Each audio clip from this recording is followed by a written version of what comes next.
one thing is for sure. There are companies who have been attacked and companies who don't know they've been attacked. That's the reality of the situation.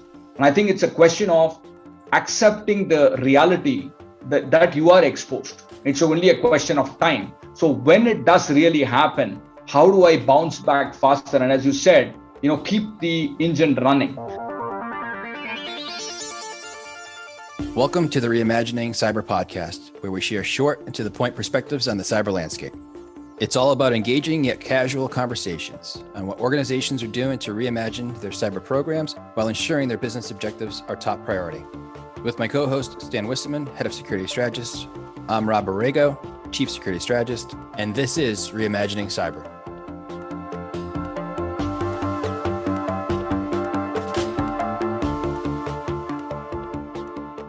Stan, who do we have joining us? Rob, today our guest is Arvind Seshadri. Arvind is responsible for the security line of business at Cognizant and has over 20 years of experience working with global organizations driving their security strategy. And he has worked both for Wipro as well as HP in a similar capacity. Arvind, it's great to have you here. If you wouldn't mind sharing a little bit more of your background with our listeners today. Yeah, thanks, Stan. Happy to be here with you and Rob. I head the service strategy, offerings, and partnerships function for the Cognizant security practice globally. In my role, I help define the vision for the offerings for the company in terms of the security practice and what we deliver to customers by delivering value through our products and services. Given the numbers of different companies that you work with, and you're seeing some trends as far as some of the things they're focused on, are there specific things that you're seeing a lot of your customers like aligning their priorities to? Yes, and I think we've all seen digital adoption grow in a significant way. Many years ago, Cognizant was the first company to start tracking digital revenues. We used to call them SMAC at that point in time. That was the industry parlance at that point in time as well, which is about social, analytics and cloud and things like that. What we're seeing now, especially post the pandemic, we're seeing what we call as the new normal. And I think in the new normal, the adoption has definitely increased significantly. But more than the adoption, it's also about what they're adopting, which has changed. Significantly, if I have to point out two things. One is the adoption of PaaS, which is platform as a service. The area of infrastructure as a service kind of has matured and plateaued as well. And even the likes of the cloud service providers, be it AWS or Azure or Google, are all moving towards the PaaS storyline. And the customers are also adopting to that. Second significant adoption change that we have seen is the end user experience. With the new normal happening and work from home being a reality, at least most of the organizations are going to have 50% work from home. It's a hybrid workforce strategy that they're going to have. The user experience and connectivity becomes a significant portion of the IT investment for the company because the data is going to be with the end user. They could be using their own devices. We've seen enough of BYOD and CYOD in the market, but I think this is a real challenge and doing it in real time. You mentioned the transformation of the workforce, right? And my daughter just started a job, and I was shocked when she's working remotely, and I was shocked when the company said, "Just use your personal computer," and I was like, "No." But that's one of the things. How do you secure all these endpoints effectively as you've made this digital transformation due to the pandemic? It's accelerated this whole workforce working in a telework kind of environment. And Arvind, as you were talking, a lot of the main theme I kind of pulled away from it is the whole embedding security into anything that we're doing with these different initiatives, right? And this accelerated move to the cloud is a great example. When you think about that, we're still seeing organizations have a bit of confusion as to kind of who is ultimately responsible for security when they're moving to the cloud, right? So they're working with different CSPs, but there's this at times thought that, well, they're going to take on the security for us. And that's not really the case at all, is it? So I guess my ask to you is, what is it you're seeing in some of these conversations when it comes down to the security aspects of that shift to the cloud and ultimate responsibility and understanding of, ultimately it's still back on the organization that is using the CSP that may introduce some security capability, but again, they need to still stay core of security responsibility. As you move up the value chain, the responsibility shifts a lot more to the cloud service provider than to the consumer. In a cloud consumer who's doing an IaaS, for example, pretty much except the platform being provided by the cloud security provider, everything else is the responsibility of the customer. Like you said, everything above that, the bare metal that he gets, everything is the responsibility for the consumer. Once you get to the stage 2, which is what I talked about as significantly growing post the pandemic situation, is the PaaS. Now in the PaaS, it's a joint ownership. It just can't be one person or the other, because the platform also has middleware today. But ultimately, what goes on that middleware and the data which is going on to that application belongs to the customer. So you can't really move away from either the CSP or the consumer of who's responsible. I think what's more important now is that both need to think similarly. I think what we have seen at our conversations with our CSPs as well, we have go to market with them. They're clearly understanding that we need to do more for security as cloud service providers. Similarly, the consumers are now understanding that my responsibility is still going to be higher, because at the end of the day, they lose their data, they lose their application, they are going to be out of business, not the cloud service provider. I think that understanding is slowly coming into play. And I think it's about joining hands and doing the best from both sides. And I think people like us, which are the system integrator part of the world, we actually play the glue between the two of them, because we understand what the native cloud capabilities can provide from a security standpoint and what the customer needs to look at. So we clearly look at it from 3 aspects: governance, second is control, which is the deployment of controls, be it cloud native, which the CSP provides, or something that's coming from a third party, which is available in the marketplace. And third is the continuous compliance. So these 3 areas is what we help connect the dots between the cloud service provider and the cloud consumer. What are you seeing work as far as being able to deploy DevSecOps more effectively in organizations? Are there some lessons learned that you would recommend others take advantage of? Yeah, very, very interesting area that you brought up, Stan, right? DevSecOps, I think, is really something that's evolving today. We are able to use our experiences with customers that we are helping transform and take that value and then deliver it to other customers. I think what is definitely understood by most customers today is the left centricity that we talk about. Starting from the coder to understand security is more important. And I think the tools and technology available in the market have also evolved in terms of providing that to the developer.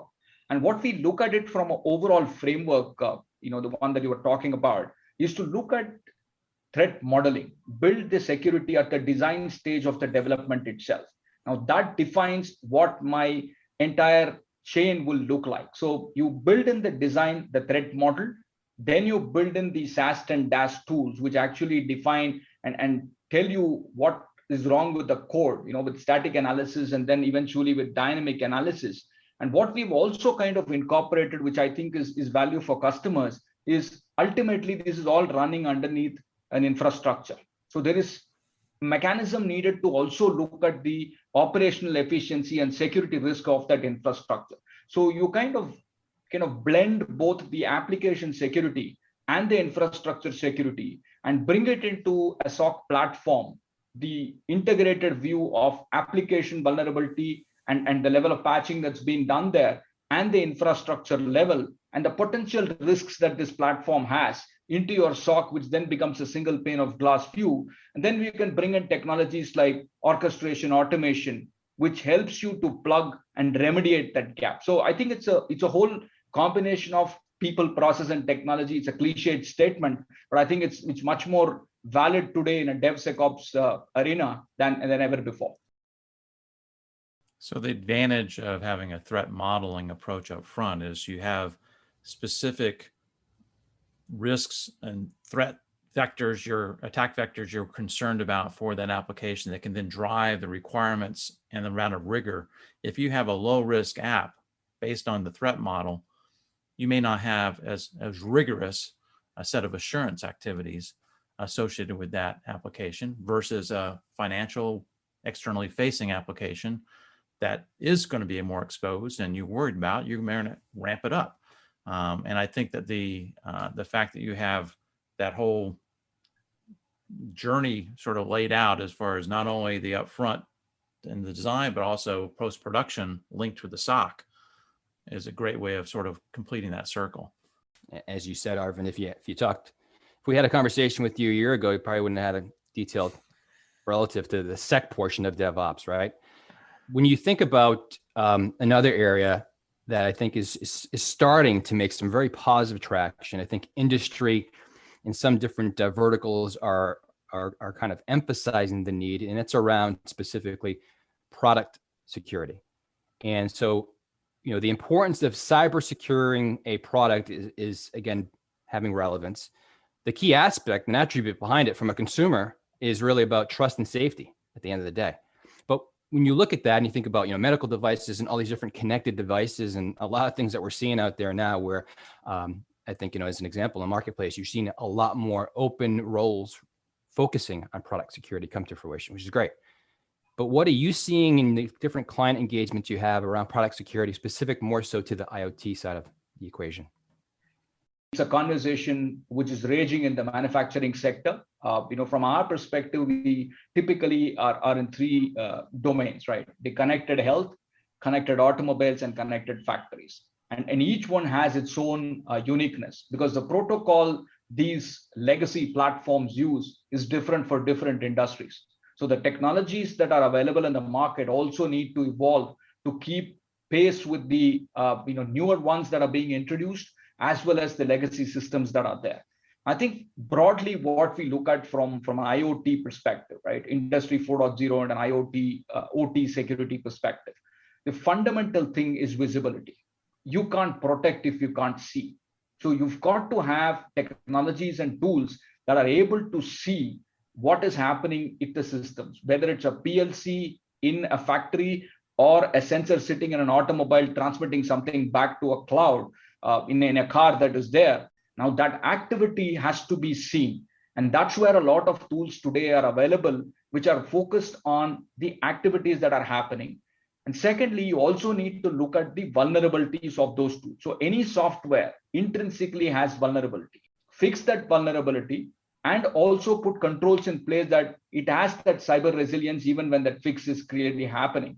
And once we have that visibility, if there is an attack that's happening, how do I disconnect only a portion of my OT or an IoT system so that my entire industry does not collapse? And that is where the network segregation also plays a role. So there is a significant focus on device security, but at the same time, they're all connected pieces. And so the network segregation becomes an important aspect.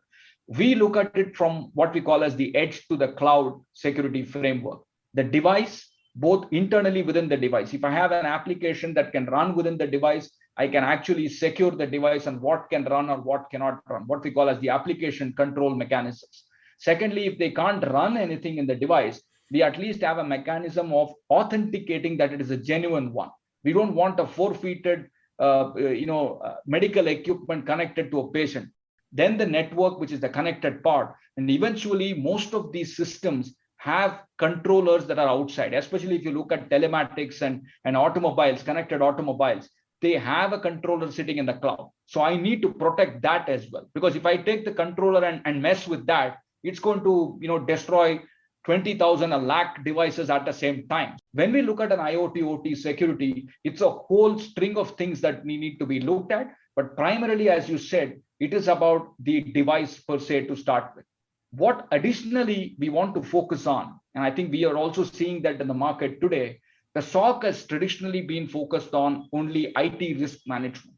Today, it is about bringing that bridge bridging the gap between OT and IT and having a single pane of glass view, both for your OT systems and IT systems. I think the technology is evolving today. We are at a stage where we are working with some of the technology partners to bring this together and create that value. We are not there as yet, but as you rightly said, this is becoming mainstream in a very, very fast way. And we've got to keep pace with that. And eventually, I think we will reach there. You bring up an issue as far as, again, that fusion within the SOC of IT and OT. And I'm just wondering organizationally, if you think about organizations that have these different security functions, you have the corporate or physical security, you have the classic IT security responsibilities that has also morphed down to business information security officers as they try to get it closer to the business. And then we have this role of product security officer. Are you seeing, as far as how they're organizing those different roles, emerging into, reporting up to a single individual that has like a CSO title, or are they keeping to their swim lanes? I think good point, Stan. I think what we are seeing today, customers are also coming up with new roles, right? The chief digital officer is a role that's evolving in most organizations today. What we're also seeing is a chief risk officer role. It's not really a CISO or a CSO, it's a chief risk officer role. And that chief risk officer kind of blends or merges all of these together. In terms of minimizing the risk for the organization, I think all these teams need to work together. In my view, it's not just a boardroom problem.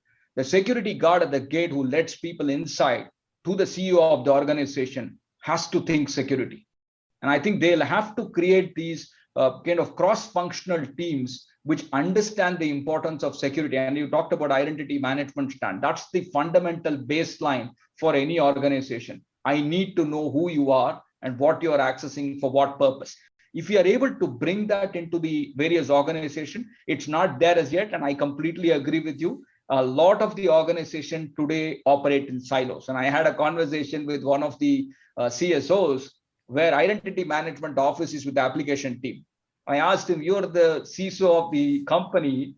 How can identity management be there? He said, I joined later. That's the way the organization was. And I'm not supposed to disrupt what's working, right? So it scared me when the CISO said identity management is not with him, right? So a tough question to answer. I don't have a straightforward answer to you. How do you bring all that together? I think it's about the vision of the organization top down and the realization for every individual working in the organization that securing the organization is their responsibility, and a bottoms up approach and a constant messaging through the corporate security teams of that enterprise to the various people on how best to understand the various risks, create awareness so that you minimize the risk for the entire organization.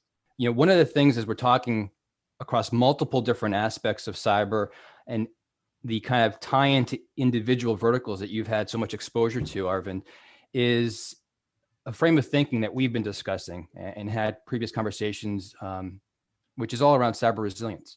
Right? And it's basically one of the areas that's really, again, had this shift from traditional thinking of we need to do all these different things in cybersecurity. Well, sure. Yeah, that's kind of the hygiene, right? The basic foundational elements, no question. Those still need to be applied. But this pivot to more of a cyber resilient type of mindset approach doesn't matter necessarily what vertical you're in. It's just ensuring that you keep the business operating or whatever occurs is minimized to the best possible. I'm interested to see, from your perspective and all the different conversations across multiple verticals globally, what you're seeing, that theme of cyber resilience. Is it something as well that you're hearing a lot of and conversing a lot of with different clients? One thing is for sure. There are companies who have been attacked and companies who don't know they've been attacked. That's the reality of the situation. And I think it's a question of accepting the reality that you are exposed. It's only a question of time. So when it does really happen, how do I bounce back faster? And as you said, keep the engine running. I think that's where the real essence of understanding the end-to-end framework of security really comes into play. You fundamentally need to have a BCP plan. You've got to have controls deployed in the right places.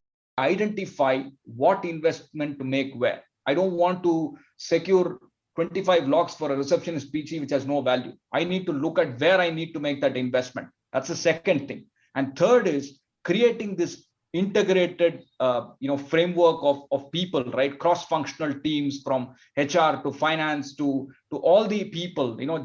It's not just a CISO's problem to solve and get cyber resiliency. It has to be everybody. When you go through something, and we as an organization went through it as well. And what was really appreciated by the customers is you've gone through it and come out. And that shows that you have the ability to bounce back from what you went through.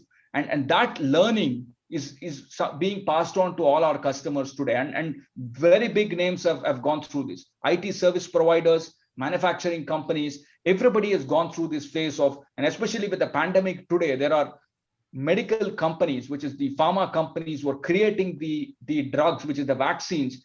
They are the targets today. And it's gone beyond IT and business, right? It's really gone personal today. And I think that is where it's important that people understand that. But I definitely believe, Rob, over a period of time, I think companies have understood that I will be at risk and I will be taken down at some point in time. What measures can I put in place so that I return back as fast as possible and keep running? And I think, one of the things as you just responded that really resonated for me is organizational resiliency. And ultimately what you were describing is, to me at least, it's a culture, right? You have to get them to think culturally, here's how we're going to be resilient. No matter what function in the business you serve, let's all get on the same page and ensure that we're focused on how we can actually be resilient to keep the business operating. So very insightful. Arvind, we really appreciate having you on. Very much across multiple areas of cyber, multiple verticals, very much a wealth of knowledge, and appreciate your time today. Thanks, Rob. Pleasure being with you and Stan. Thanks, Arvind. Thanks for listening to the Reimagining Cyber podcast. We hope you enjoyed this episode. If you would like to have us cover a specific topic of interest, feel free to reach out to us, and you can find out how in the show notes. And don't forget to subscribe. This podcast was brought to you by CyberRes, a micro-focused line of business, where our mission is to deliver cyber resilience by engaging people, process, and technology to protect, detect, and evolve.